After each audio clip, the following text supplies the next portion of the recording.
നമസ്കാരം സുഹൃത്തുക്കളെ. സത്യസന്ധമായിട്ട് മുസ്ലിങ്ങൾ കത്തിച്ചതാണ് ഒരു സംശയം. അല്ലാതെ മറ്റൊരു ആസൂത്രണം ചെയ്തത് കലാപം ഉണ്ടാക്കുന്ന ആളുടെ ഉദ്ദേശം അറിയുമോ? ബോഡിയെ താഴെ ഇറക്കുന്നത്. കലാപം സത്യത്തിൽ മുസ്ലിങ്ങൾക്ക് മാത്രമേ എതിരല്ല. മുസ്ലിങ്ങളെ മുൻനിർത്തിക്കൊണ്ട് കലാപം ഉണ്ടാക്കി ബോഡിയെ താഴെ ഇറക്കാനുള്ളത്. ബോഡി കലാപം തടഞ്ഞു നിർത്താൻ ശ്രമിച്ചു. ഇപ്പൊ ആരെങ്കിലും പറഞ്ഞു ചോദിച്ചു. അല്ല സാറേ, ഇത് പറഞ്ഞു വരുന്ന സ്ഥിതിക്ക് നമ്മുടെ എമ്പുരാൻ സിനിമയ്ക്ക് ഇറങ്ങിയ സമയത്ത് ഇത് വലിയ രീതിയിൽ ചർച്ചയായത് ഗോത്ര കലാപം.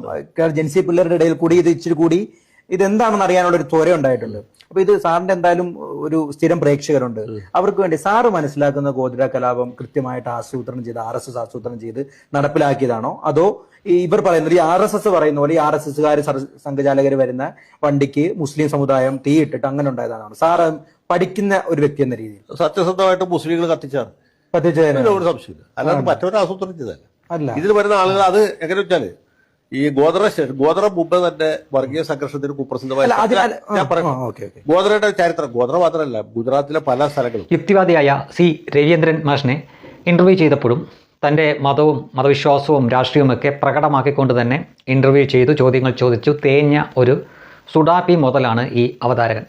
അയാളെ കൊണ്ട് പറ്റാവുന്ന രീതിയിലെല്ലാം തനിക്ക് അനുകൂലമായിട്ടുള്ള എന്തെങ്കിലുമൊക്കെ ഉത്തരം ഈ അഡ്വക്കേറ്റ് ജയശങ്കറിൻ്റെ നാവിൽ നിന്ന് കിട്ടുമെന്ന പ്രതീക്ഷയിലാണ് തിരിച്ചു മറിച്ചും ചോദിക്കുന്നത്. പക്ഷേ ജയശങ്കർ യാതൊരു അർത്ഥശങ്കയ്ക്കും ഇടയില്ലാത്ത വിധം അവിടെ പറഞ്ഞത് എന്താണെന്ന് ചോദിച്ചു കഴിഞ്ഞാൽ, ഗുജറാത്ത് കലാപത്തിന് കാരണമായിട്ടുള്ള ഗോദ്രയിലെ ട്രെയിൻ തീ വെച്ചത് അത് മുസ്ലിങ്ങളാണ് എന്ന് പച്ചയ്ക്ക് പറയുകയാണ് ചെയ്തത്.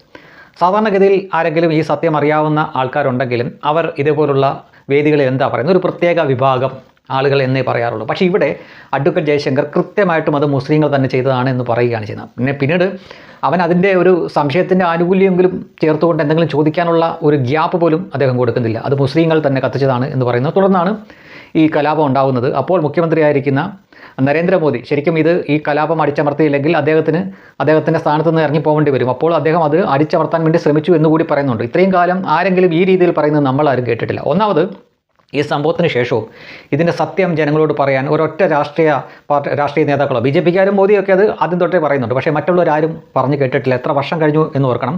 ജയശങ്കറിനെ പോലെ ആരെങ്കിലുമൊക്കെ ആ സമയങ്ങളിൽ തന്നെ ഇത് തുറന്നു പറഞ്ഞിരുന്നെങ്കിൽ എത്രമാത്രം രാഷ്ട്രീയമായിട്ട് ദുരുപയോഗം ചെയ്തതാണ് ഈ വിഷയം എന്ന് ഓർക്കുക. ഈ അടുത്ത കാലത്ത് പോലും BBC-യുടെ ഒരു ഡോക്യുമെൻ്ററി ഇവിടെ BJPക്ക് നരേന്ദ്രമോദിക്കും അവർക്ക് എതിരെ ഉപയോഗിക്കാൻ വേണ്ടിയിട്ട് ഇവിടെ അവർ സംപ്രേഷണം ചെയ്തതാണ്. അത് ഇവിടെ ഇന്ത്യൻ സർക്കാർ നിരോധിച്ചപ്പോൾ അത് കവലകളിലൊക്കെ പ്രത്യേകം സ്ക്രീൻ കെട്ടി വരെ ആളുകളെ കാണിച്ചതാണ് കോൺഗ്രസ്. അപ്പോൾ അങ്ങനെ രാഷ്ട്രീയമായിട്ട് ഒരുപാട് ദുരുപയോഗം ചെയ്തൊരു സംഭവമാണ് ഈ ഗോത്ര കലാപവും അതിനെ തുടർന്നുണ്ടായ ഗുജറാത്ത് കലാപവും. അതിൻ്റെ സത്യാവസ്ഥ ആരെങ്കിലുമൊക്കെ അന്നേ ഇങ്ങനെ വിളിച്ചു പറഞ്ഞിരുന്നെങ്കിലും ഒരുപക്ഷെ ഇപ്പോൾ പോലും നമുക്ക് ഈ അഡ്വക്കേറ്റ് ജയശങ്കറിനെ കുറ്റപ്പെടുത്താനാവില്ല. കാരണം അദ്ദേഹത്തിന് അന്നത്തെ രാഷ്ട്രീയ കാലാവസ്ഥ വെച്ച് പറയാൻ പറ്റുമായിരുന്നില്ല. ഒരുപക്ഷെ അദ്ദേഹത്തിൻ്റെ ജീവൻ തന്നെ നഷ്ടപ്പെട്ടേക്കാം. ഇപ്പോൾ അദ്ദേഹത്തിന് അറിയാം ഈ ഇന്ത്യ മഹാരാജ്യത്തെ രാഷ്ട്രീയ കാലാവസ്ഥ മാറിയെന്നും ഇവിടെ ഇരുന്നുകൊണ്ട് സത്യം വിളിച്ചു പറഞ്ഞാലും എനിക്കൊന്നും പറ്റില്ല എന്നൊരു ധൈര്യമുണ്ട്. അത് നരേന്ദ്രമോദിയുടെ ഭരണത്തിന് കീഴിലായതുകൊണ്ടാണ്.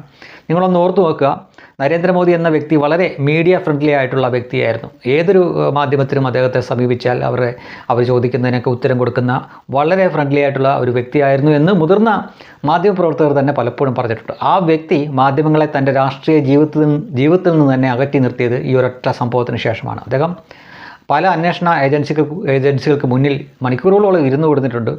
അന്ന് കോൺഗ്രസ് ഭരിക്കുന്ന സമയത്ത് പോലും ഒരു കോടതിയും അദ്ദേഹം കുറ്റക്കാരനാണെന്ന് വിധിച്ചിട്ടില്ല. അദ്ദേഹം എല്ലാ അന്വേഷണങ്ങളും തരണം ചെയ്ത് അദ്ദേഹം ക്ലീൻ ചിറ്റുമായിട്ടാണ് പുറത്തേക്ക് വന്നത്.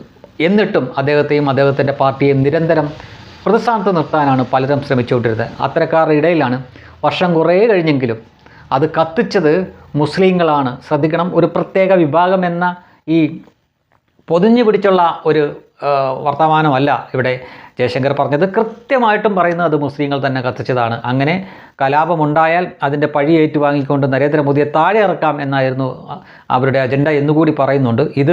ഇതുവരെയും ഏതെങ്കിലും ഒരു BJPക്കാർ പോലും പറയാത്തൊരു കാര്യമാണ് അദ്ദേഹം പറയുന്നത്. അതിനാൽ കലാപം വ്യാപിക്കാതിരിക്കാൻ വേണ്ടിയിട്ടാണ് അന്ന് ശരിക്കും മുഖ്യമന്ത്രിയായിരുന്ന നരേന്ദ്രമോദി ശ്രമിച്ചതും എന്നും അദ്ദേഹം പറയുന്നുണ്ട്. എന്തായാലും ഒരാവശ്യവുമില്ലാത്ത ചോദ്യമായിരിക്കണം ഈ സുഡാപ്പി അവിടെ ചോദിച്ചത്. അങ്ങനെ അയാൾക്ക് ചോദിക്കാൻ തോന്നിയത് നന്നായി. അതിനാൽ അഡ്വക്കേറ്റ് ജയശങ്കറിൻ്റെ നാവിൽ നിന്ന് ആ സത്യം കുറേ ആളുകൾക്ക് അറിയാൻ സാധിച്ചു. അപ്പം സംഖ്യയിൽ വിചാരിക്കും ഇതൊക്കെ ഞങ്ങൾക്ക് നേരത്തെ അറിയാമല്ലോ, അങ്ങനെയാണ് ഇങ്ങനെയാണെന്നൊക്കെ. ഒരു രാഷ്ട്രീയ നേതാവായിട്ടിരിക്കുന്ന ഒരാൾ അല്ലെങ്കിൽ രാഷ്ട്രീയ ചായ്വുള്ള ഒരാൾ പറയുന്ന പോലെയല്ല ഇതുപോലുള്ള ആളുകൾ പറഞ്ഞാൽ. ഉദാഹരണത്തിന് ശ്രീത്ത് പണിക്കർ, അതേപോലെ തന്നെ അഡ്വക്കേറ്റ് MR അഭിലാഷ്, ഈ അഡ്വക്കേറ്റ് ജയശങ്കറിനെ പോലെയുള്ളവർക്ക് അവർ പറയുന്ന കാര്യങ്ങൾ ശ്രദ്ധയോടെ കേൾക്കുന്ന ഒരു വിഭാഗം, ഒരു വലിയ കൂട്ടം വിഭാഗം തന്നെ നമ്മുടെ കേരളത്തിലുണ്ട്. അവർക്ക് പ്രത്യേകിച്ച് രാഷ്ട്രീയമൊന്നും കാണില്ല.